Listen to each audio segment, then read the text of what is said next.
Hello, जय हिंद दोस्तों। आपका हमारे इस यूट्यूब फैमिली में स्वागत है। तो आप लोगों का बहुत दिन से डिमांड था कि पीरियोडिक टेबल आवर्त सारणी पे वीडियो लाइए। तो आज हम आप लोग के लिए जैसे ही हमें समय मिला पीरियोडिक टेबल पे इसका पार्ट 1 वीडियो आप लोगों के सामने है। तो ये वीडियो अभी पार्ट 1 अपलोड हो रहा है। इसके बाद आपका 2 से 3 घंटा के बाद पार्ट 2 वीडियो भी इसका अपलोड हो जाएगा। ठीक है। और ये वीडियो आपका फुल्ली एनसीईआरटी बेस्ड है। इसमें कोई भी कंसेप्ट आपका दूसरे बुक से नहीं उठाया गया। एनसीईआरटी के आपका साइड बुक जो है भारती भवन का, उस बुक से हम आपके सामने लाए हैं। ठीक है। तो इसमें पहले पार्ट में पूरे कंसेप्ट को समझेंगे और दूसरे पार्ट में हम आप लोगों को ये समझाएंगे कि वर्ग में ऊपर से नीचे आने पे क्या होता है, आवर्त में बाएं से दाएं जाने पर क्या होता है। इस कंसेप्ट को हम लोग पार्ट 2 में करेंगे और कुछ ऑब्जेक्टिव पार्ट 2 में करेंगे। ठीक है। तो पार्ट 1 में हम लोग आवर्त सारणी के बारे में समझेंगे, जो वैज्ञानिक ने हमें कंसेप्ट दिया है, डोबेराइनर, न्यूलैंड, मेंडलीव, ये सभी के बारे में विस्तृत जानकारी इसमें लेंगे। ठीक है। और आप लोगों को यदि वीडियो पूरी तरह कंप्लीट समझ में आ जाए तो एक कमेंट जरूर कीजिएगा कि वीडियो कैसा लगा। लाइक जरूर कीजिएगा। अगर कहीं भी समझने में दिक्कत हो, कोई डाउट हो, आप लोग जरूर कमेंट में मेंशन कर दीजिए। ठीक है। और एक चीज और बताना चाहते हैं कि आप यदि किसी भी एग्जाम की तैयारी कर रहे हैं तो आप हमारे टेलीग्राम ग्रुप माँ सरस्वती स्टडी पॉइंट में आप जुड़कर फ्री ऑफ कॉस्ट टेस्ट दे सकते हैं। आपका पूरा बिहार दरोगा, बिहार एसएससी, बिहार पुलिस या किसी भी वनडे एग्जाम के ऑब्जेक्टिव पेपर आप देने जा रहे हैं, उसके लिए पूरी तरह से निःशुल्क तैयारी कराया जाता है। लूसेंट, घटना चक्र, आपका Bihar special, current affair, practice set और साइंस, इतना चीज आपको करवाया जा रहा है पूरी तरह से। ठीक है। तो जो नहीं जुड़े हैं, जुड़ कर इसमें अपना टेस्ट आकलन कीजिए कि हम 100-200 लोगों के बीच में कहाँ हैं, क्योंकि आप सेल्फ पढ़ते हैं और ग्रुप में पढ़ते हैं तो बहुत सारा डिफरेंस देखने को मिलता है। ठीक है। तो चलिए स्टार्ट करते हैं आपका आज का टॉपिक, पीरियोडिक टेबल। तो ये पीरियोडिक टेबल बनाया क्यों गया है? सबसे पहली बात, ये पीरियोडिक टेबल को बनाया क्यों है? आखिर कोई तो कारण होगा। इन मकसद क्या है? जैसे आप समझ लीजिए कि आपने मार्केट गया। ठीक है। मान लेते हैं आप सब्जी की दुकान पे गए। तो सब्जी की दुकान पर जब गए तो वहां पे आपको आलू भी है, प्याज भी है, टमाटर भी है, बैगन भी है, अदरक भी है, मिर्च भी है, बहुत सारी सब्जियां मिक्स रखी हुई है। अगर मान लीजिए इस सब को हम एक ही में सबको रख दें तो क्या होगा? आपको यदि हम बोले कि इसमें से 1 किलो प्याज लेना है, या फिर आपको बोल दें कि इसमें से आधा केजी टमाटर लेना है, तो आपको चुनने में बहुत दिक्कत होगा। होगा कि नहीं होगा? आप खुद सोचिए। आलू, प्याज, टमाटर, बैगन, मिर्चा सब एक हम जगह कलेक्शन करके रख दिए मिक्स, तो आपको इसमें से छांटने में दिक्कत होगा कि नहीं होगा? आप ही बताइए। परेशानी होगी। अब यही में से हम क्या करें कि 1 किलो प्याज हम अलग जगह रख दें, 1 किलो आलू हम अलग जगह रख दें, 1 केजी हम बैगन अलग जगह रख दें, टमाटर का अलग बना दें। तो इससे क्या होगा कि आपको निकालने में या ढूंढने में परेशानी नहीं होगी। होगा ना? आप खुद सोच कर देखिए कि मान लीजिए कि ये हमारा स्कूल है, इस स्कूल में प्रेयर चल रहा है। तो इसमें हम मान लीजिए बहुत सारे बच्चों को खड़ा कर दिए और हम मिक्स खड़ा कर दिए। कोई 5 क्लास का बच्चा है, कोई 4 क्लास का बच्चा है, कोई 3 क्लास का बच्चा है, कोई 2 क्लास का बच्चा है। मतलब सभी क्लास को हम मिक्स कर दिए और आपको हम बोले कि इसमें से 5 क्लास, 2 क्लास, 3 क्लास, 4 क्लास को निकाल कर बताइए कौन 5 क्लास का, कौन 2 क्लास का है, तो आपको बहुत दिक्कत होगा ढूंढने में। लेकिन हम जैसे ही आपको बोल दें कि इस स्कूल में से यहाँ पे 2 क्लास का बच्चा यहाँ खड़ा कर दें, 4 क्लास का बच्चा यहाँ खड़ा कर दें, 6 क्लास का बच्चा यहाँ खड़ा कर दें, 8 क्लास का बच्चा यहाँ खड़ा कर दे, तो आप आसानी से पता लगा लीजिए कि 8 क्लास का सब बच्चा इस रो में है, 6 क्लास का बच्चा इस रो में है, 4 क्लास का बच्चा इस रो में है। तो इससे आपको क्या होगा कि आसानी होगा ढूंढने में। होगा। तो यही चीज आपका पीरियोडिक टेबल इसीलिए बनाया गया कि बहुत सारे जो तत्व हैं इनको अलग अलग जगह रखा गया, सब मिक्स रख दिया, तो पता नहीं चला कि कौन किस वर्ग का है, कौन किस आवर्त का है, किसका क्या गुण है। तो एक जैसा गुण वाला को एक साथ रखें, जिसका गुण अलग है उसको अलग रखें, कुछ समस्थानिक है तो उनको अलग रखें। तो इसीलिए पीरियोडिक टेबल आपको बनाया गया, मतलब समान गुण वाले जो तत्व हैं उनको एक वर्ग में सजाने की जो विधि है वो तत्वों का आवर्त वर्गीकरण है, पीरियोडिक क्लासिफिकेशन ऑफ एलिमेंट कहा जाता है। तो उम्मीद करते हैं आपको ये छोटा सा कंसेप्ट समझ में आया होगा। ठीक है, तो एक चीज और जान लीजिए, मान लीजिए आप लाइब्रेरी में जाते हैं पढ़ने, तो आप लाइब्रेरी में जाते हैं तो देखते हैं कि लाइब्रेरी में सभी बुक का शेल्फ बना हुआ है, बना हुआ है। तो वहां आप लाइब्रेरियन से किताब मांगते हैं तो वो जाकर तुरंत ढूंढ कर निकाल देता है, उसको मालूम है कि इस जगह नोबेल है, इस जगह आपका साइंस की बुक है, इस जगह आपका मैथ्स का बुक है, इस जगह आपका मतलब कैट का एग्जाम का बुक है। तो वो क्या करता है कि सभी पुस्तकों को एक रो में बना देता है कि यहाँ पर ये है, मतलब सजा कर रख दिया है, जिस कारण से उसको ढूंढने में परेशानी नहीं होती है। तो इसीलिए रसायन विज्ञान में भी इसी तरह का व्यवस्था था। पहले बहुत सब मिक्स तत्व थे, तत्व तो ज्ञात थे लेकिन उनका वर्गीकरण जो है ना, और उसको पढ़ने में स्टडी करने में बहुत दिक्कत होने लगा।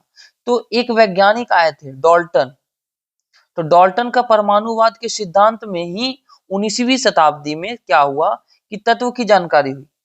किसकी जानकारी हुई? तत्व की जानकारी हुई। तो जिसमें क्या देखा गया कि जिसके गुण समान थे उनको अलग रखा गया। तो इन्होंने क्या किया कि फ्लोरीन, क्लोरीन, ब्रोमीन, आयोडीन, इस तत्व का देखा, खोज हुआ, तो इनको एक जगह रखा, इनको एक स्थान पे रखा, मतलब उनको दो वर्ग में बांट दिया गया उस टाइम, एक धातु एक अधातु। ठीक है, तो ये क्लासिफिकेशन इसीलिए बनाया गया। तो अब हम लोग पढ़ेंगे कैसे कैसे आपका तत्व को बांटा गया है ना। सबसे पहले वैज्ञानिक आए डोबे राइनर। कौन आया? डोबे राइनर। इन्होंने क्या दिया? ट्रायड्स का नियम दिया। क्या दिया? ट्रायड्स का नियम दिया। इन्होंने क्या कहा कि यदि समान गुण वाले तीन तीन तत्व के परमाणु द्रव्यमान को बढ़ते हुए क्रम में सजाया जाए तो बीच वाले तत्व का परमाणु द्रव्यमान शेष दो तत्व के परमाणु द्रव्यमान के एवरेज के लगभग बराबर होगा। नहीं समझे? जैसे इन्होंने क्या किया, तीन तीन एलिमेंट को पकड़ लिया, इसीलिए नाम बोला गया। तीन एलिमेंट पकड़ने का इनको ट्राइड्स नाम दिया गया। क्या किए? जैसे लिथियम, सोडियम और पोटेशियम। तो लिथियम का एटॉमिक नंबर कितना होता है? सॉरी, लिथियम का एटॉमिक मास कितना होता है? 7 होता है। परमाणु द्रव्यमान सोडियम का कितना होता है? 23 होता है। और पोटेशियम का कितना होता है? 39 होता है। तो इन्होंने क्या कहा कि पहला और अंतिम तत्व का एवरेज बीच वाले तत्व के एवरेज द्रव्यमान के बराबर होगा। जैसे देखिए, लिथियम का 7 प्लस पोटेशियम का 39, इनका एवरेज क्या होगा? 7 प्लस 39/2 मीन्स 46/2, कितना हो जाएगा? 23। तो देखिए ये 23 बीच वाला तत्व के बराबर आया, एवरेज के बराबर आया परमाणु द्रव्यमान। तो इन्होंने वही कहा, क्या कहा कि यदि समान गुण वाले तीन तीन तत्व को परमाणु द्रव्यमान के बढ़ते क्रम में आरोही क्रम में सजाया जाए तो बीच वाला जो तत्व है उसका परमाणु द्रव्यमान जो होगा शेष दो तत्वों के परमाणु द्रव्यमान के औसत के लगभग बराबर होगा। ठीक है, जैसे नहीं समझे, बाय द वे हमने तीन एलिमेंट ले लिया ए बी सी। उन्होंने कहा, क्या कहा कि ए प्लस सी का जो एवरेज आएगा वो इक्वल टू होगा बी के परमाणु द्रव्यमान के बराबर। मतलब ए प्लस सी का जो एवरेज, एवरेज मीन्स ए प्लस सी का एवरेज निकाले और जो बीच वाला है उसका परमाणु द्रव्यमान, दोनों इक्वल होगा। तो आपको दूसरा एग्जांपल देख लीजिए, यहाँ पे क्या है? कैल्शियम, स्ट्रांसियम और बेरियम। तो कैल्शियम का परमाणु द्रव्यमान होता है 40, स्ट्रांसियम का होता है 88 और बेरियम का होता है 137। तो इन्होंने क्या कहा कि पहला और अंतिम तत्व मतलब 40 और 137 जिसका द्रव्यमान, इसका एवरेज क्या होगा? 40 और 137/2 177/2 मीन्स 88.5। तो देखिए स्ट्रांसियम का एटॉमिक मास 88 है, मतलब लगभग बोला ना उन्होंने, क्या क्या लगभग समान होगा, तो 88.5 है। तो ये नियम किसने दिया? डोबे राइनर ने। यही है डोबे राइनर का त्रिक नियम। आई बात समझ में?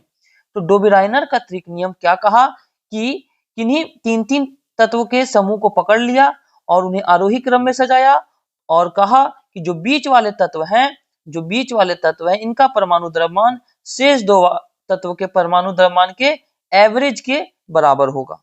आई बात समझ में? तो यह नियम जो है ना आपको सभी तत्व पे लागू नहीं हुआ। धीरे धीरे देखिए क्या देखा कि क्लोरीन ब्रोमीन आयोडीन रखा, तो क्लोरीन और आयोडीन 35.5 और 127, इसका एवरेज निकाले तो आ गया 81.25, लेकिन ब्रोमीन का कितना 80 है। तो लगभग इतना डिफरेंस तो नहीं होना चाहिए। तो जैसे जैसे आगे बढ़ते गया वो इनका नियम फेल होते गया। तो आई बात समझ में? तो डोबेराइनर ने कौन सा नियम दिया? त्रिक नियम। कब दिया? 1829 में। ये चीज याद रखिएगा, डोबेराइनर त्रिक नियम किसने दिया? ट्राइड नियम डोबेराइनर ने दिया। ठीक है, तो आगे चलते हैं। इसके बाद देखिए क्या लिखा गया यहाँ पर कि डोबेराइनर का यात्रिक नियम कुछ ही तत्व तक सीमित रहा और डोबेराइनर उस समय तक ज्ञात तत्वों में केवल 3 त्रिक ही ज्ञात कर सके थे। 3 त्रिक मतलब नहीं समझे? जैसे आपको ये तीनों याद रखना होगा। कौन कौन सा? Lithium, sodium, potassium, calcium, strontium, barium, chlorine, bromine, iodine. इसके बाद इनका नियम फेल होते चला गया। यही 3 ट्राइड्स को इन्होंने पकड़ा था। इसके आगे क्या हुआ? धीरे धीरे सब फेल हो गया। तो ये only for 9 element applicable, means 9 element तक ही एप्लीकेबल था। उस समय तक ज्ञात सभी तत्वों का वर्गीकरण त्रिक के आधार पर नहीं हो सका। यह त्रिक नियम कुछ ही तत्व तक सीमित रहा। उस समय तक ज्ञात तत्व में केवल 3 त्रिक ही ज्ञात हो सके। यही 3 त्रिक आपको दिए ट्राइड्स। तो ये चीज इन्होंने अपने ट्राइड्स में बताया। इसके बाद क्या हुआ कि इनमें जो खामियां थी तो उसको दूर करने के लिए न्यूलैंड आए। कौन आए? न्यूलैंड आए। इन्होंने एक अष्टक सिद्धांत दिया, न्यूलैंड लॉ ऑफ ऑक्टेव। पूछता है अष्टक सिद्धांत किसने दिया? न्यूलैंड ने। ट्रायड्स किसने दिया? त्रिक नियम, त्रिक नियम किसने दिया? डोबेराइनर ने। याद रहेगा। इन्होंने क्या कहा? आप लोगों को मालूम होगा कि संगीत का 7 स्वर होता है। संगीत का 7 स्वर सा रे ग म प ध नी। नी के बाद क्या बोलते हैं? सा रे ग म प ध नी स। तो स मतलब फिर देखिए यहां शुरू हो गए, यहीं से पहला एलिमेंट से। मतलब इन्होंने क्या देखा, बताया कि पहला, दूसरा एलिमेंट, तीसरा, चौथा, पांचवा, छठा, सातवां। तो इसके बाद आठवां जो एलिमेंट है सा ही आ रहा है, सा ही बोला गया। तो आठवां एलिमेंट जो है पहले एलिमेंट के गुणधर्म के समान होगा। ये चीज इन्होंने बताया, इसीलिए इनका नाम ऑक्टेव पड़ा। ऑक्टेव मींस 8 तत्व। तो देखिए ध्यान से क्या कहा। 1866, कहीं कहीं 64 देता, याद रखिएगा। इंग्लैंड के वैज्ञानिक थे। न्यूलैंड कहाँ के वैज्ञानिक थे? इंग्लैंड के थे। इन्होंने तत्वों को उनके परमाणु द्रव्यमान के बढ़ते क्रम में सजाया। किस आधार पर सजाया? न्यूलैंड भी परमाणु द्रव्यमान पे सजाया और डोबेराइनर भी परमाणु द्रव्यमान पे ही सजाया। इस चीज को याद रखिएगा। न्यूलैंड का भी ऑक्टेव लॉ किस पर था? परमाणु द्रव्यमान पे। तो इन्होंने क्या बताया कि परमाणु द्रव्यमान को बढ़ते क्रम में सजाया तो पाया कि प्रत्येक 8वां जो तत्व है उसका गुण प्रथम तत्व के गुण के समान होता है। जैसे संगीत का 8वां स्वर पहले स्वर के समान होता है। इसे न्यूलैंड का अष्टक नियम कहते हैं। उन्होंने सबसे कम परमाणु द्रव्यमान वाले तत्व हाइड्रोजन से आरंभ करके 56वें तत्व थोरियम तक समाप्त किया। पूछता है कहां से शुरू किया? हाइड्रोजन से। कहां इनका समाप्त हुआ? तो इन्होंने थोरियम तक, टोटल 56 एलिमेंट का इन्होंने खोज किया था। तो देखिए न्यूलैंड के ऑक्टेव लॉ में क्या बताया गया कि जो संगीत का 8 स्वर है सा रे ग म प ध नी, फिर यहां से स शुरू होगा।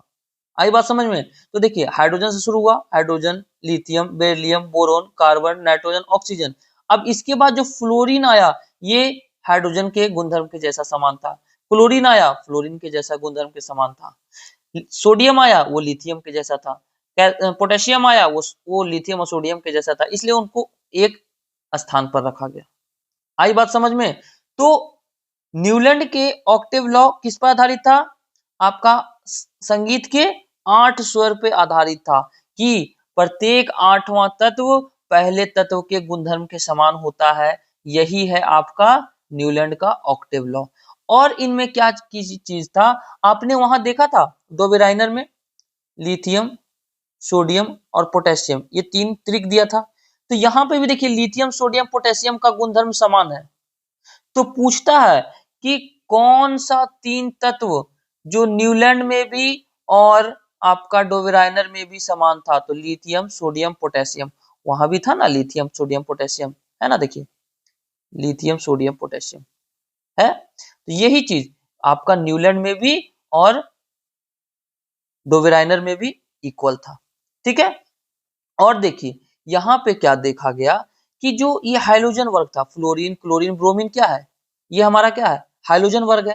और हाइड्रोजन वर्ग होते हुए भी यहाँ पे कोबाल्ट और निकेल को एक साथ रख दिया, जो कि ये गलत था, क्योंकि हाइड्रोजन वर्ग का गुणधर्म और ये कोबाल्ट निकेल जो तत्व है इनका गुणधर्म एक जैसा नहीं होगा। तो यहाँ पर ये चीज फेल होते चला गया। तो देखिए इन्होंने क्या कहा कि जो आठवां तत्व का गुण तत्व है वो प्रथम तत्व के गुण के समान है। यदि लिथियम से गिनती प्रारंभ की जाए तो आठवां तत्व सोडियम आता है। देखिए लिथियम से गिनती शुरू करें, यहाँ पे देखिए लिथियम से गिनती शुरू करें तो 1 2 3 4 5 6 7, आठवां तत्व कौन आया, सोडियम। आठवां तत्व देखिए पहले तत्व के गुणधर्म के समान है। तो वही चीज ये कह रहा है कि जो हमारा पहला तत्व है वो आठवें तत्व के गुणधर्म के समान है। तो लिथियम से शुरू किया और सोडियम तक आता है, तो सोडियम से शुरू किया जाए तो पोटेशियम पे आएगा फिर। तो लिथियम, सोडियम, पोटेशियम इसका गुण समान है। इसी प्रकार बेरिलियम, मैग्नीशियम, कैल्शियम का भी गुण एक समान है। तो इस नियम के लिए न्यूलैंड को डेवी पदक मिला था। इसको इंपॉर्टेंट नहीं है। न्यूलैंड के अष्टक के स्तंभ में डोबेराइनर के त्रिक पाए गए, मतलब न्यूलैंड में भी देखिए डोबेराइनर का त्रिक को लिया गया, किसको, लिथियम, सोडियम और पोटेशियम। ये मेन एकदम VVI ये पूछेगा आपको किसी भी एग्जाम में, रेलवे में तो बार बार पूछा है इसको, ये चीज याद रखिएगा कि कौन सा ऐसा तत्व था, तीन तत्व जो डोबेराइनर और न्यूलैंड दोनों में समान था। तो लिथियम, सोडियम, पोटेशियम याद रहेगा। अब देखिए क्या हुआ कि एक निश्चित अंतराल के बाद समान गुणों वाले तत्व की पुनरावृत्ति आवर्तता कहलाती है। मतलब एक निश्चित समय के बाद अगर वो चीज रिपीट होता है तो वो क्या कहलाता है, पीरियड कहलाता है। बोलते हैं ना, जैसे क्लासरूम में हम लोग बोलते हैं कि first period, second period, third period, तो उसका टाइम पीरियड फिक्स रहता है, उसके बाद वो रिपीट होते रहता है। तो न्यूलैंड के अष्टक नियम में क्या क्या बताया गया, देखिएगा ध्यान से समझिएगा। इसमें बताया गया कि यह सिद्धांत केवल कैल्शियम तक लागू था। पूछेगा न्यूलैंड में टोटल कितने तत्व खोजे गए, 56। कहां से शुरू हुआ, हाइड्रोजन से, कहां तक गया, थोरियम तक गया। और थोरियम से जाने के बाद लागू किस तत्व तक हुआ इनका नियम, सिर्फ कैल्शियम तक ही लागू हुआ। इसके बाद प्रत्येक आठवें तत्व का गुणधर्म पहले तत्व से नहीं मिलता था। दूसरा, केवल हल्के तत्व के लिए ही ठीक से लागू हो पाया, मतलब जो हल्के तत्व थे उनके लिए, यदि यह अधिक परमाणु द्रव्यमान वाले तत्व पे नहीं लागू हो सका। तत्वों को समंजित करने के लिए दो दो तत्वों को एक साथ रखा। अब आप बताइए किसी भी दो तत्व का एक जैसा गुणधर्म होगा कभी भी, कोबाल्ट निकेल का, सेलियम लैंथेनियम का, कभी भी नहीं हो सकता।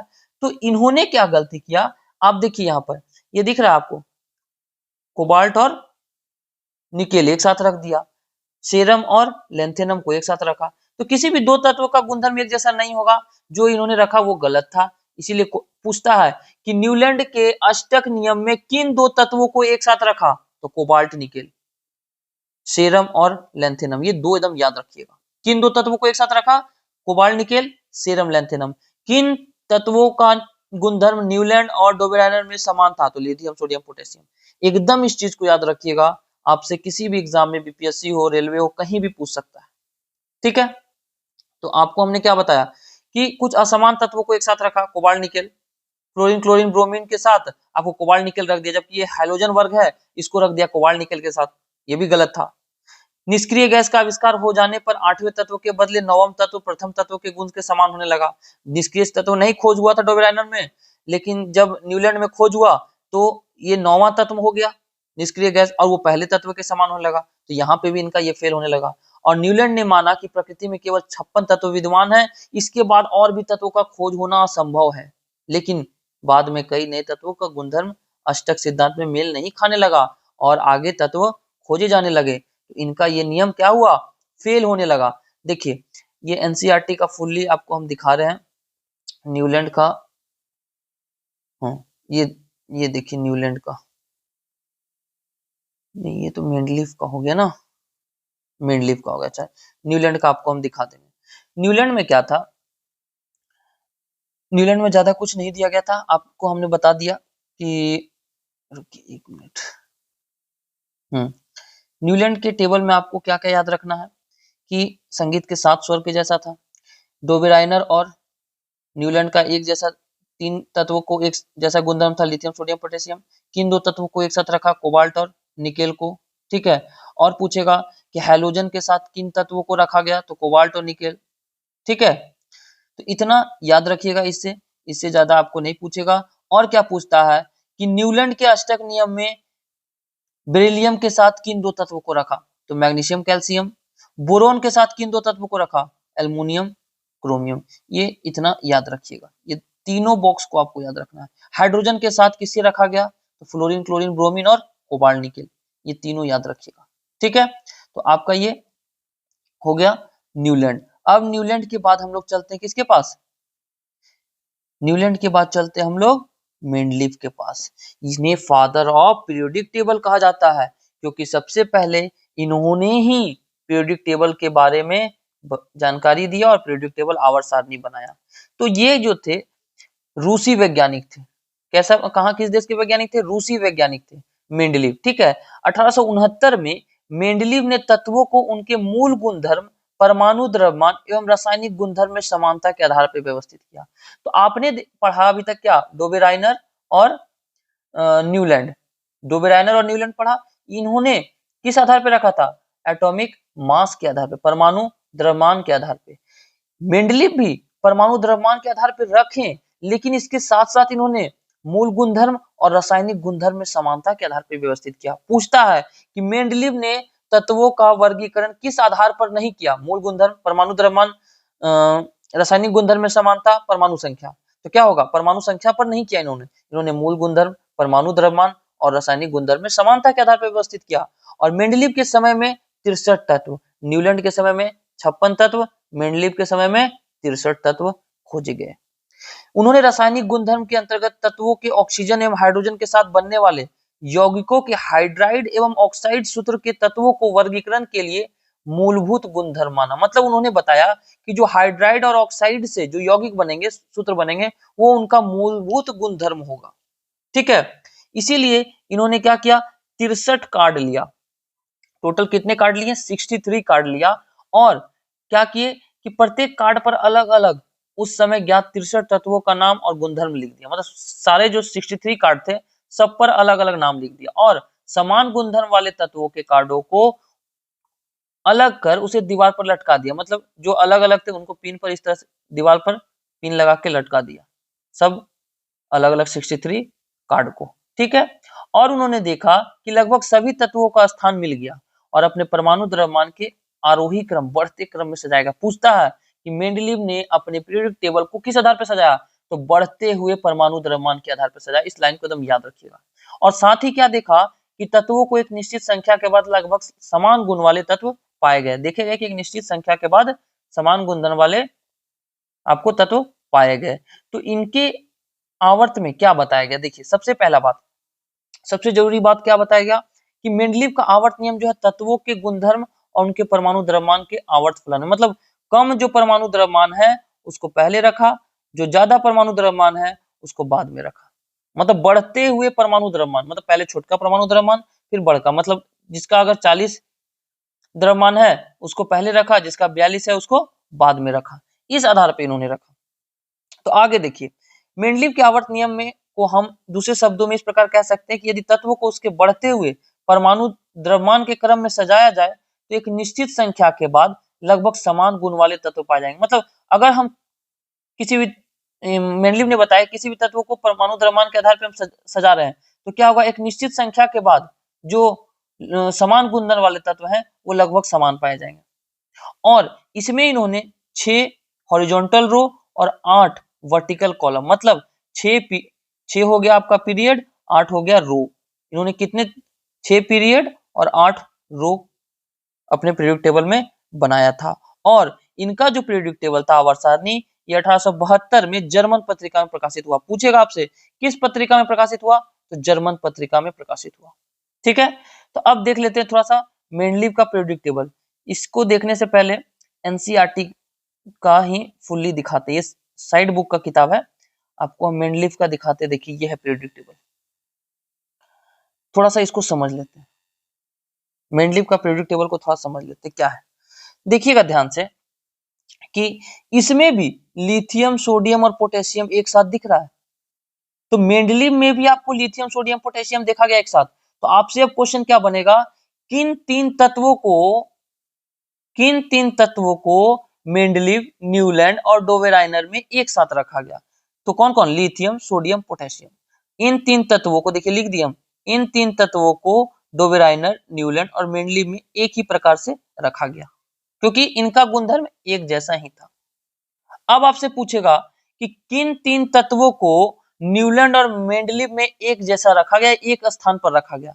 तो beryllium, magnesium, calcium. Beryllium, magnesium, calcium जो है ये आपने अभी देखा होगा कि न्यूलैंड के ऑक्टेव लॉ में भी ये एक जगह एक स्थान पर रखे हुए थे और मेंडलीव में भी ये समान थे। तो पहला क्वेश्चन यहां से निकल के आ गया। दूसरा क्वेश्चन यहां से क्या निकल के आया कि आप देख रहे हैं ये फ्लोरीन, क्लोरीन, ब्रोमीन, आयोडीन, ये हाइड्रोजन वर्ग है। ये कैसे वर्ग है? हाइड्रोजन वर्ग। और हाइड्रोजन वर्ग के साथ यहाँ पे मैग्नीज को रख दिया, जो कि गलत है। तो अब इसका गुण हाइड्रोजन के समान नहीं है, तो ये रख दिया तब तो गलत किया। तो दूसरा गलती यहाँ पे दिख गया। वो आपको पहला क्वेश्चन बन गया, दूसरा क्वेश्चन यहाँ से बन गया। तीसरा क्वेश्चन ये कैसे सजाया? छोटा जिसका परमाणु द्रव्यमान है पहले, जिसका बड़ा ज्यादा द्रव्यमान है उसका बाद में रखा। लेकिन देखिए क्या, कोबाल्ट का 58.93, निकेल का 58.71 है। तो पहले तो निकेल को होना चाहिए, कोबाल्ट को बाद में, लेकिन पहले इन्होंने रखा किसको? कोबाल्ट को। तो यहाँ तीसरा क्वेश्चन बन गया कि इन्होंने परमाणु द्रव्यमान के आधार पे तो सजाया, लेकिन किस दो तत्व इनके नियम का पालन नहीं किया? तो कोबाल्ट और निकेल, और टेरिलियम और आयोडीन भी। देखिए 127.60 है टेरिलियम का और आयोडीन का है 126.90। तो पहले तो आयोडीन होना चाहिए, बाद में टेरिलियम होना चाहिए, लेकिन पहले रखा टेरिलियम को। तो ये दो ऐसे तत्व थे जिनका परमाणु द्रव्यमान ज्यादा होते हुए वो बाद में ना होकर पहले रखे गए। कौन कौन? कोबाल्ट, निकेल और टेरिलियम, आयोडीन। तो याद रहेगा तीसरा क्वेश्चन यहां से ये बन गया। और मेंडलीव के आवर्त में आपको कितने? 1 2 3 4 5 6 7 8 रो हो गए, और 6 देखिए 1 2 3 4 5 6 आवर्त हो गए। तो 6 आवर्त 8 ग्रुप, 8 वर्ग में इन्होंने बांटा। आई बात समझ में? अब एक चीज देखिएगा, और क्या कि कॉपर Cu और मरकरी, कॉपर और मरकरी का कि एक जैसा समान गुण वाला था, लेकिन इनको अलग अलग ग्रुप में बांटा गया। देखिए 1 का बी में रखा गया कॉपर को और 2 का बी में रखा गया मरकरी को, जबकि ये दोनों समान गुणधर्म वाले थे, इनको एक साथ रखना चाहिए। तो यहाँ पे ये भी अलग रखा। तो तीसरा प्रश्न कि समान गुणधर्म वाले तत्वों को एक जगह ये नहीं रख पाए। किसको किसको? कॉपर और मरकरी। ठीक है। चौथा प्रश्न क्या बनता है?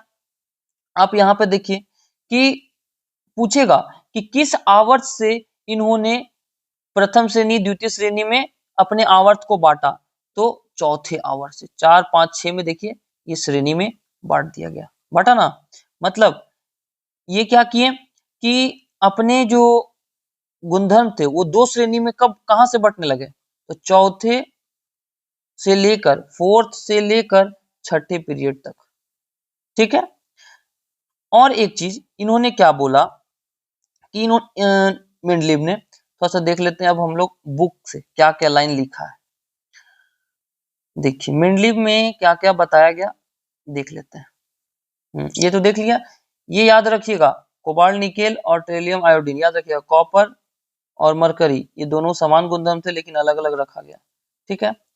तो मेंडलीव के आवर्त सारणी का मापदंड क्या क्या बताया गया? तत्वों के परमाणु द्रव्यमान के आरोही क्रम में सजाया गया, मालूम है।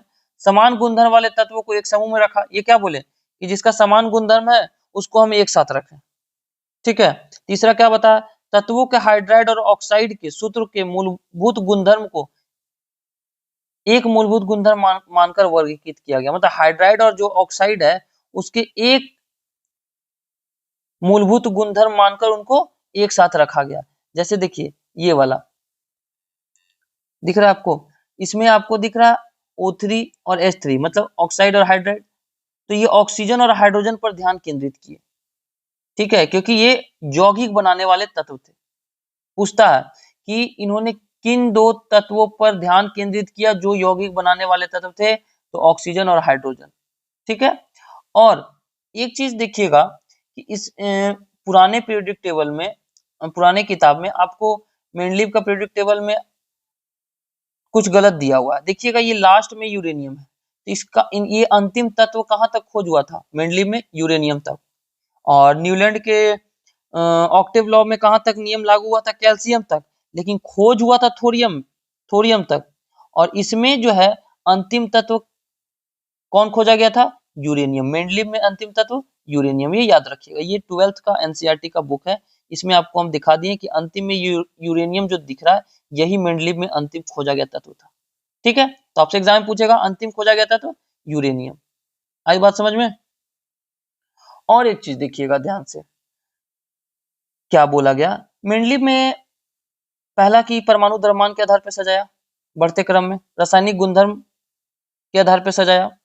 अब देखिए इनमें क्या क्या गुण था, हमने जो आपको पढ़ाया वही चीज था। मेंडलीव की आवर्त सारणी में तत्वों के परमाणु द्रव्यमान के आरोही क्रम में सजाया गया और समान गुणधर्म वाले तत्वों को एक साथ रखा गया। बता दिए मेंडलीव ने समान गुणधर्म वाले तत्वों को एक साथ एक समूह में रखने के क्रम में क्या किया कि एक जो समान गुणधर्म थे उनको एक जैसा रखने के स्थान पर क्या किया, कहीं कहीं कम द्रव्यमान वाला तत्व को पहले रख दिया। आपको दिखाए कोबाल्ट निकल दिखाए थे ना, टेरिलियम और आयोडीन, ये दोनों याद रखिएगा। कोबाल्ट का एटॉमिक मास आपका कितना 58.9 था और निकेल का था 58.7, तो पहले निकेल होना चाहिए लेकिन रखा पहले कोबाल्ट को। ये इनका क्या था, इसमें इनका गुण बताया गया। मेंडलीव ने आवर्त सारणी में कुछ तत्वों के लिए रिक्त स्थान छोड़ दिए। बोले हाँ, जैसे कि न्यूलैंड में 56 तत्व खोजा गया था ना, सॉरी हाँ, न्यूलैंड में 56 तत्व खोजा गया था। इसमें इन्होंने क्या बोला था कि इसके आगे तत्व नहीं खोजा जाएगा। ठीक है, जो गलत हुआ। मेंडलीव आए 63 खोजे गए। लेकिन मेंडलीव ने क्या किया कि वो बोले कि भविष्य में नए तत्व आविष्कार होंगे, इसलिए इन्होंने रिक्त स्थान छोड़ दिया। क्या रिक्त स्थान छोड़ा? एका नाम से संस्कृत का जो उपसर्ग है वो दिया, एका बोरोन, एका एल्यूमिनियम, एका सिलिकॉन। तो एका जो बोरोन था, एका बोरोन को नाम रखा गया स्कैंडियम, एका एल्यूमिनियम को नाम रखा गया गैलियम और एका सिलिकॉन को नाम रखा गया जर्मेनियम। ये तीनों याद रखिएगा, एका बोरोन स्कैंडियम, एका एल्यूमिनियम गैलियम, एका सिलिकॉन जर्मेनियम, ये तीनों याद रखिएगा, एग्जाम में पूछता है। ये स्थान छोड़ दिए थे। और इन्होंने क्या किया कि जो निष्क्रिय गैस है हीलियम, नियॉन, आर्गन, इसका खोज थोड़ा सा लेट से हुआ क्योंकि ये क्रियाशील नहीं है और वायुमंडल में इसकी मात्रा बहुत कम है। तो जब इन गैसों की खोज हुई तब मेंडलीव ने आवर्त सारणी को छेड़छाड़ किए बिना ही इन्हें एक नया समूह जो है शून्य वर्ग या निष्क्रिय समूह रखा। ठीक है, तो ये भी काम इन्होंने अच्छा किया। मेंडलीव की आवर्त सारणी की विशेषताएं क्या है, गुण क्या है कि तत्वों के सामान्य अध्ययन में सुविधा हुआ, नए तत्वों के विषय में भविष्यवाणी अर्थात नए तत्वों के आविष्कार की सुविधा दिया, तत्वों के यौगिक की प्रकृति की जानकारी दी, अनुसंधान कार्य में सहायता हुआ। तो मेन आपको ऊपर का 3 पॉइंट याद रखना है।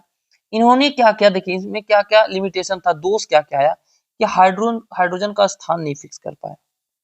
ठीक है, हाइड्रोजन अधातु है, इसका गुण हैलोजन से मिलता है, लेकिन इनको रखा गया 1A का जो ग्रुप है क्षार धातु उसके साथ रखा गया, तो हाइड्रोजन का स्थान फिक्स नहीं हुआ। ये चीज। दूसरा, समस्थानिक के लिए स्थान नहीं दिया। इन्होंने क्या, समस्थानिक के लिए इन्होंने स्थान नहीं छोड़ा। मेंडलीव की आवर्त सारणी बनने के काफी समय के बाद समस्थानिक का खोज हो गया और समस्थानिक का जब खोज हुआ तो समस्थानिक के परमाणु द्रव्यमान तो अलग अलग होते हैं लेकिन रासायनिक गुणधर्म तो समान होते हैं। तो मेंडलीव की आवर्त सारणी परमाणु द्रव्यमान पर आधारित थी, अतः परमाणु द्रव्यमान की दृष्टि से आवर्त सारणी में इन्हें अलग अलग स्थान मिलना चाहिए था, लेकिन समस्थानिकों को मेंडलीव की आवर्त सारणी में अलग अलग स्थान नहीं दिए गए। यह मेंडलीव की आवर्त सारणी की मुख्य दूसरी कमी थी। दूसरा कमी क्या था, समस्थानिक को जगह नहीं दिया। ये चीज याद रखना। आई बात समझ में? तीसरा क्या कमी था, परमाणु द्रव्यमान में अतिक्रमण हुआ, मतलब जिसका द्रव्यमान था उसको पहले रखना चाहिए तो उसको बाद में रखा, जिसका अधिक द्रव्यमान था उसको बाद में रखना चाहिए उसको पहले रखा, जैसे कोबाल्ट, निकेल, टेरिलियम, आयोडीन बताएं आपको। ठीक है, इन्होंने और क्या क्या क्या, तीन तीन तत्वों को एक साथ रख दिया, आयरन, कोबाल्ट, निकेल। देखिएगा, देखिए आयरन, कोबाल्ट और निकेल को एक जगह रख दिए, दिख रहा, तीन तीन तत्व का एक साथ रखा जो गलत था। तो ये सब चीज को RU, RH, PD ये तीन तत्व यहाँ भी देखिए एक साथ रखें, ये इनका लिमिटेशन था, दोष था। तो ये सब खामियां थी इनमें भी। अब देखिए आगे क्या इनमें खामियां थी कि समान गुण वाले तत्वों का अलग अलग समूह में रखा गया, जैसे बताएं आपको कॉपर, मरकरी। कॉपर समूह 1B का है और मरकरी 2B में रखा गया, जबकि दोनों का गुणधर्म एक जैसा है तो रहना चाहिए दोनों को 1B या 2B में। तो ये चीज नहीं हो पाया। तो क्या हुआ कि धीरे धीरे धीरे इनका भी पीरियोडिक टेबल फेल होते चला गया, और फेल होते जब चला गया तो इसके बाद हमारा आया मॉडर्न पीरियोडिक टेबल, जो किसने खोज किया? मोसले ने। मेंडलीव की त्रुटियों को दूर करने के लिए हमारे नए वैज्ञानिक मोसले ने मॉडर्न पीरियोडिक टेबल का खोज किया। इसमें वो जो कमियां थी, वो जो खामियां थी, उसको इन्होंने यहाँ पे क्या किया? दूर किया। आई बात समझ में? लेकिन आपसे पूछेगा फादर ऑफ पीरियोडिक टेबल, तो आप याद रखिएगा फादर कौन थे? मेंडलीव थे। ठीक है, तो मेंडलीव की आवर्त सारणी में त्रुटियों के कारण यह माना गया कि तत्वों का वर्गीकरण परमाणु द्रव्यमान के आधार पर पूर्ण उचित नहीं है। मतलब परमाणु द्रव्यमान पे जो तीनों वैज्ञानिक सजाते आ रहे थे वो उचित नहीं है। 1913 में ये ब्रिटिश वैज्ञानिक मोसले कैसा थे? ब्रिटिश वैज्ञानिक। इन्होंने परमाणु संरचना के अध्ययन में परमाणु संख्या की खोज की। परमाणु संख्या का खोज किया मोसले ने, और बताया कि परमाणु संख्या ही तत्वों का मौलिक गुण है, क्योंकि रासायनिक अभिक्रिया में इलेक्ट्रॉन के स्थानांतरण से परमाणु द्रव्यमान में अंतर हो जाता है।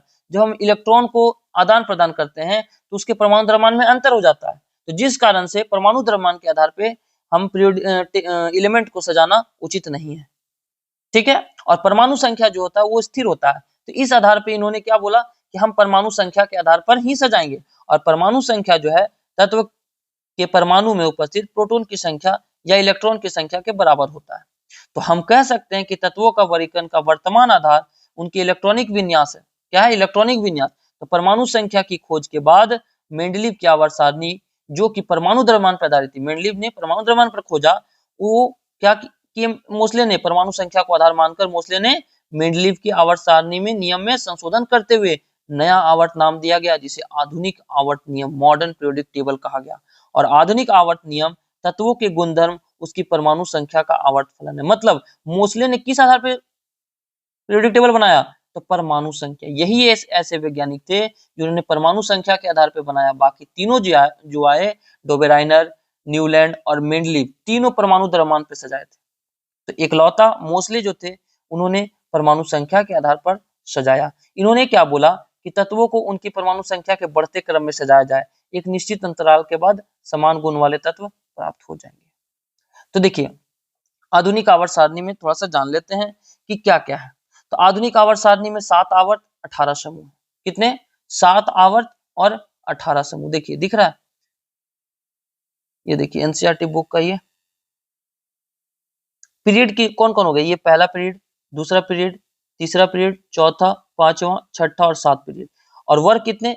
1 2 3 दिख रहा है, 4 5 6 7 8 9 10 11 12 13 14 15 16 17 और 18। तो इनके समय में 7 आवर्त और 7 पीरियड और 18 ग्रुप वर्ग खोज किए गए। याद रहेगा? मेंडलीव के समय में कितने खोजे गए थे? 7 पीरियड और 9 ग्रुप खोजे गए थे ना। तो इस चीज का ध्यान रखिएगा। ये आपका मॉडर्न पीरियोडिक टेबल है। तो इसमें इन्होंने क्या बताया मेंडलीव ने? ये परमाणु संख्या के आधार पर रखे, hydrogen, helium, lithium, beryllium, boron, carbon, nitrogen, oxygen, fluorine, neon, sodium, magnesium, aluminium, silicon, phosphorus, sulphur, chlorine, organ, potassium, calcium, इस तरह से स्कैंडियम। तो इन्होंने परमाणु संख्या के आधार पर सजाया। किस आधार पर सजाया मोसले ने? परमाणु संख्या के आधार पर। तो अब देखिए पहले आवर्त में कितने तत्व हैं? 1 और 1 2, यही ना आवर्त है। तो पहले आवर्त में 2 तत्व हुए, दूसरे आवर्त में 1 2 3 4 5 6 7 8, दूसरे आवर्त में 8 तत्व हुए, तीसरे आवर्त में 1 2 3 4 5 6 7 8, तीसरे आवर्त में भी कितने हुए? 8। तो पहले आवर्त को सबसे छोटा आवर्त माना गया, क्योंकि सबसे कम एलिमेंट इसी में थे, 2 ही थे। दूसरे और तीसरे में आप देखे होंगे कितने हैं? 8 तत्व हैं। तो इसीलिए इन्हें लघु आवर्त बोला गया, और पहले वाले को अति लघु आवर्त बोला गया। दूसरे तीसरे में 8 है, तीसरे चौथा में देखिएगा 18 है, सॉरी चौथे और पांचवें आवर्त में 18 तत्व हैं। इन्हें दीर्घ आवर्त बोला गया। क्या बोला गया? दीर्घ आवर्त। और 6th जो आवर्त है इसमें 32 एलिमेंट थे, इसीलिए इसे अति दीर्घ आवर्त बोला गया। और सातवां जो है इसमें अधूरा तत्व भी खोजा गया नहीं है, इसलिए अधूरा आवर्त बोला जाता है। सातवें आवर्त को अधूरा आवर्त बोला जाता है। ठीक है, कोई दिक्कत नहीं। तो देखिए क्या है, पढ़ लेते हैं थोड़ा सा। आधुनिक आवर्त सारणी, मॉडर्न पीरियोडिक टेबल। आधुनिक आवर्त सारणी में 7 आवर्त, 18 समूह बता दिए। 7 आवर्त में पहले आवर्त को अति लघु आवर्त, वेरी शॉर्ट पीरियड, क्योंकि 2 ही एलिमेंट है। दूसरे और तीसरे आवर्त को शॉर्ट पीरियड, दूसरे और तीसरे में 8 एलिमेंट है, दिखाया हमने। चौथे और पांचवा में 18 आवर्त है, जिसको लॉन्ग पीरियड, दीर्घ आवर्त बोला गया। छठे आवर्त में 32 है, जिसे अति दीर्घ आवर्त, वेरी लॉन्ग पीरियड बोला गया। और सातवें आवर्त में पूरा कंप्लीट नहीं खोजा गया, इसीलिए इसे अधूरा आवर्त, इनकम्प्लीट पीरियड कहा गया। ठीक है, आधुनिक आवर्त सारणी में बाईं ओर स्थित तत्व। हाँ, अब एक चीज देखिएगा ध्यान से, मेरा पहला वाला ही देख लीजिए उसको ध्यान से। आप इसमें ध्यान से देखिएगा, ये हमारा ये दिख रहा है जिगजैग। ठीक है, तो इधर जितने भी हैं पीरियोडिक टेबल में, ये लेफ्ट साइड में जितने भी हैं धातु हैं, और राइट साइड में जितने भी हैं अधातु हैं, और इनको बीच में बांटने वाला ये है उपधातु। जो जिगजैग वाला रास्ता है ना, ये क्या है, उपधातु। तो आप एक चीज याद रखिएगा, ये पहला ग्रुप और दूसरा ग्रुप ये एस ब्लॉक एलिमेंट में आता है। किस ब्लॉक में आता है, एस ब्लॉक में आता है। पी ब्लॉक में 13 से लेके 18 तक ग्रुप के जितने भी हैं वो पी ब्लॉक में आते हैं। डी ब्लॉक में आपका 3 से लेके 12 तक जितने भी एलिमेंट है वो डी ब्लॉक में आते हैं। और एफ ब्लॉक में आपका ये 57 से लेके 103 एलिमेंट जो है वो एफ ब्लॉक में आते हैं। तो याद रहेगा, P block, S block, D block. S block हो गया ग्रुप 1 और ग्रुप 2 को कहेंगे।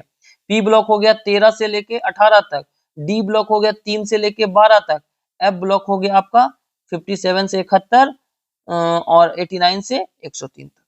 याद रहेगा। तो अब देखिए यही चीज यहाँ पर आपको मॉडर्न पीरियोडिक टेबल में लिखा है, जिसको हम समझा दे रहे हैं आपको।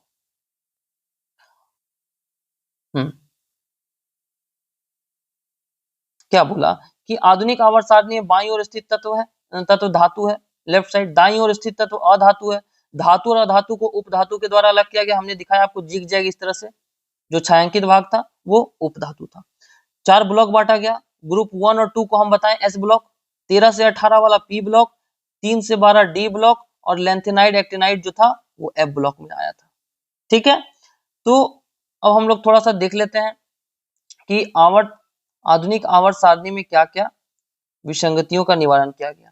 इसमें इन्होंने कोबाल्ट का परमाणु द्रव्यमान 27 है, निकेल का परमाणु द्रव्यमान 28 है। तो इसलिए आधुनिक आवर्त सारणी में कोबाल्ट को पहले रखा गया, निकेल को बाद में रखा गया। यही जो था मेंडली में क्या था, कोबाल्ट को पहले रखा और निकेल को बाद में, लेकिन कोबाल्ट का परमाणु द्रव्यमान ज्यादा था, निकेल का कम था, तो होना तो चाहिए था पहले निकेल। लेकिन ये जब परमाणु संख्या के आधार पर मोस्टली जी सजाए तो ये कोबाल्ट बिल्कुल पहले सही सटीक बैठा और निकेल बाद में बैठा। सभी तत्वों के सभी समस्थानिक में प्रोटॉन की संख्या समान होती है, इसलिए परमाणु संख्या भी समान है। तो एक तत्व के सभी समस्थानिक के तत्वों को आधुनिक आवर्त सारणी में उसी समूह में एक ही स्थान पर रखा गया। मतलब हाइड्रोजन जो है, हाइड्रोजन के 3 समस्थानिक है, तो उनको उसी में रखा गया। ठीक है, अलग से समस्थानिक के लिए स्थान नहीं दिया गया। देखिए क्या क्या उपलब्धियां हैं आधुनिक आवर्त सारणी की उपलब्धियां। आधुनिक आवर्त सारणी परमाणु संख्या पर आधारित है, जो बताएं आपको। हाइड्रोजन को निश्चित स्थान प्रदान किया गया। प्रत्येक तत्व की स्थिति उसके इलेक्ट्रॉनिक विन्यास के क्रम में है, ये इलेक्ट्रॉनिक विन्यास के आधार पर सजाए। चौथा पॉइंट इन्होंने क्या दिया कि प्रत्येक आवर्त का प्रथम जो है क्षार धातु से प्रारंभ होता है और अक्रिय तत्वों पे समाप्त हो जाता है। देखिएगा ध्यान से, ये जो है ये आपका क्षार धातु है, पहला वाला ये क्षार धातु, और अंतिम वाला ये अक्रिय गैस है। तो क्षार धातु से शुरू होकर अक्रिय गैस धातु तक समाप्त होता है। ठीक है, अगला देखिए क्या बोल रहा है इसमें। अगला नेक्स्ट कह रहा है कि जो अज्ञात तत्वों के लिए आवर्त 7 में रिक्त, जो 7 आवर्त को हम लोग क्या बोले, अधूरा आवर्त। तो देखिएगा उसमें स्थान छोड़ दिया गया, जिसमें बहुत से तत्वों की खोज हुई है। आधुनिक आवर्त सारणी में धातु अधातु को उपधातुओं के द्वारा अलग किया गया। दिखाएं आपको जिग जैग रास्ता से, इधर हो गया धातु, इधर हो गया अधातु, ये उपधातु था, तो उपधातु के द्वारा अलग किया गया। आधुनिक आवर्त सारणी में सामान्य तत्व, संक्रमण तत्व, अक्रिय गैस के रूप में अलग अलग किया गया। तो इसके बारे में हम नेक्स्ट वीडियो में डिटेल से चर्चा करेंगे कि किस ग्रुप को क्षार धातु कहते हैं, किस ग्रुप को आपका क्षारीय मृदा धातु कहते हैं, किसे हैलोजन कहते हैं, किसे निष्क्रिय गैस कहते हैं। तो इस पूरा पीरियोडिक टेबल के बारे में विस्तृत जानकारी नेक्स्ट वीडियो जो है आपका पार्ट 2 आएगा, उसमें करेंगे। इसमें सिर्फ हम लोग चार जो वैज्ञानिक थे, कौन कौन, डोबेराइनर, न्यूलैंड, मेंडलीव और मोसले, इनके बारे में हमने जानकारी रखा कि इन्होंने क्या क्या अपने आवर्त सारणी में बताया। तो तीनों क्लियर हो गया होगा। एक बार मेंडलीव और आधुनिक में अंतर देख लेते हैं। मेंडलीव जो है परमाणु द्रव्यमान पे सजाए, आधुनिक आवर्त सारणी मोसले जो है परमाणु संख्या पे सजाए। मेंडलीव में उपसमूह ए और बी एक ही वर्ग में रखा गया, ये उपसमूह ए और बी को अलग अलग रखे। इसके समय में कुल 6 आपका पीरियड्स और 8 ग्रुप रखें। ये 7 पीरियड और 18 वर्ग रखें। मेंडलीव के समय में कोई भी अक्रिय गैस का स्थान नहीं दिया गया, इसमें अक्रिय गैस को 18वें समूह में रखा गया। इसमें बहुत सारे दोष थे। मेंडलीव में आवर्त सारणी में लगभग सभी दोष दूर हो गए। मेंडलीव का आवर्त सारणी एक छोटा रूप था और इनका एक दीर्घ रूप था। ये छोटा सा डिफरेंस जो था ये आपको याद रखना है। एक बार हम सारा जो बताए हैं उसका एक सारांश निकाल देते हैं, देखिएगा ध्यान से। इसमें तो आपको हम सारा बता दिए, और इसका नेक्स्ट जो पार्ट वीडियो आएगा ये पीरियोडिक टेबल से लेकर आपका ऊपर से नीचे वर्ग में आने पर क्या क्या होगा वो देख लेंगे। तो एक बार समरी देख लेते हैं क्या क्या हमने अभी तक पढ़ा। समरी में सबसे पहले हमने देखा डोबेराइनर का ट्राइड्स। डोबेराइनर के ट्राइड्स में क्या बोला गया कि ए बी सी 3 तत्व हैं, तो पहला और तीसरा तत्व का जो एवरेज निकलेगा वो बीच वाले परमाणु द्रव्यमान के एवरेज के बराबर होगा। ठीक है, तो ये ज्यादा नहीं, सिर्फ 9 एलिमेंट तक लागू हुआ, 3 ट्राइड्स में ही रूल लागू हुआ, इसके बाद फेल हो गया। दूसरा हमारे आए थे न्यूलैंड। न्यूलैंड में ऑक्टेव लॉ दिया गया, अष्टक नियम, ऑक्टेव लॉ, जो संगीत के जो सारे गामा पाधा निशा है ना, तो 8वां तत्व जो है पहले तत्व के गुणधर्म के समान होता है, इन्होंने बताया। और इन्होंने भी परमाणु द्रव्यमान के आधार पर सजाया, डोबेराइनर भी परमाणु द्रव्यमान के आधार पर सजाए। ठीक है, न्यूलैंड के समय में 56 तत्व का खोज हुआ, और इनका जो नियम था न्यूलैंड का वो कैल्शियम तक ही लागू हुआ, लेकिन इनका अंतिम तत्व जो था वो थोरियम तक खोज हुआ, लेकिन नियम जो है सिर्फ कैल्शियम तक ही लागू हुआ। इसके बाद इनका भी नियम धीरे धीरे फेल होने लगा। फिर तीसरे नंबर पर आए हमारे मेंडलीव साहब, जिन्हें फादर ऑफ पीरियोडिक टेबल कहा जाता है। इन्होंने क्या किया कि सबसे पहले पीरियोडिक टेबल बनाया और उनको परमाणु द्रव्यमान के एटॉमिक मास के बढ़ते क्रम के आधार पर सजाया। एटॉमिक मास के आधार पर सजाया। इन्होंने कुल 63 तत्व खोजे और अंतिम तत्व यूरेनियम था। हाइड्रोजन से शुरू किए थे पहले तत्व को, और इन्होंने क्या किया कि जो अलग अलग द्रव्यमान के आधार पर सजाए थे, तो कम द्रव्यमान वाला को पहले रखना चाहिए, जो बाद में रखें। कोबाल्ट को बाद में रखना चाहिए, निकेल को पहले रखना चाहिए। तो कोबाल्ट और निकेल में क्या किए कि कोबाल्ट को पहले रख दिए जिसका परमाणु द्रव्यमान ज्यादा था, तो ये होना चाहिए था बाद में। तो ये सब खामियां थी। समस्थानिक के लिए मेंडलीव ने स्थान नहीं छोड़ा, इन्होंने हाइड्रोजन के लिए स्थान नहीं फिक्स किया। इसके साथ साथ जो समान गुणधर्म वाले थे उनको अलग ग्रुप में रखा गया, जैसे कॉपर, मरकरी, ये सभी को अलग अलग ग्रुप में रख दिया। ठीक है, मेंडलीव के बाद इनकी कमियों को दूर करने के लिए आए थे मोसले साहब, जिन्हें मॉडर्न पीरियोडिक टेबल खोज किया। और मॉडर्न पीरियोडिक टेबल में 7 आवर्त 18 पीरियड, इन्होंने 7 और 9 पीरियड खोजा था मेंडलीव ने। मोसले ने 7 पीरियड और 18 ग्रुप का चर्चा किया। इन्होंने मोसले का सबसे मेन इंपॉर्टेंट, इन्होंने परमाणु संख्या के आधार पर रखा। किस आधार पर रखा? परमाणु संख्या के आधार पर सजाया था। ठीक है, तो यहां तक कोई दिक्कत नहीं होना चाहिए। इसको एक बार आप लोग अच्छे से देखिएगा, समय ऐसा नहीं स्पीड बढ़ाकर देखिएगा, क्योंकि कंसेप्ट वाला चीज है। कंसेप्ट वाला चीज को आप भगाकर देखेंगे कोई फायदा नहीं है। ठीक है, तो इसका पार्ट 2 बहुत जल्द आप लोगों के सामने लाते हैं। ये जो चार्ट है पीरियोडिक टेबल का, इसका विस्तृत जानकारी हम लोग रखेंगे, किस वर्ग को क्या कहा जाता है, और हम लोग आवर्त फाइंड कैसे करेंगे, हम लोग ग्रुप कैसे निकालेंगे। किसी का परमाणु संख्या मालूम है कि परमाणु संख्या 19 है, तो किस पीरियड में है, किस ग्रुप में है, ये निकालना सीखेंगे। ऊपर से नीचे आने पर वर्ग में क्या होता है, बाएं से दाएं जाने पर क्या होता है, ये सभी जानकारी पार्ट 2 में करेंगे। इसके साथ ऑब्जेक्टिव भी देखेंगे। ठीक है, तो यदि कोई डाउट होता है तो आप कमेंट में जरूर मेंशन कर दीजिए। आपके डाउट को हम क्लियर करने का पूरी तरह से कोशिश करेंगे। ठीक है, तो मिलते हैं बहुत जल्द नेक्स्ट पार्ट 2 वीडियो में। तब तक के लिए जय हिंद, थैंक यू।